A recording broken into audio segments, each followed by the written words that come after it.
Hello folks, welcome to the channel. If you wish to learn how to fix bad image error 0xc00012f, then let's look at the solution.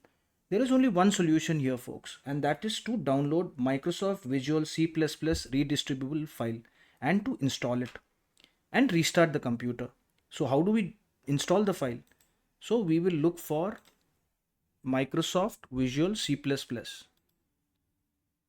redistributable and we will click on this link. Let's go down and we need to download the installation file.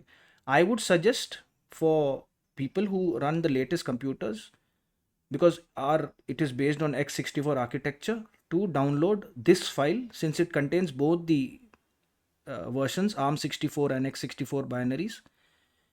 For folks using the previous versions in x86, then you need to download this. So you need to check exactly how your system, what is the specs of your system, and this should solve the problem.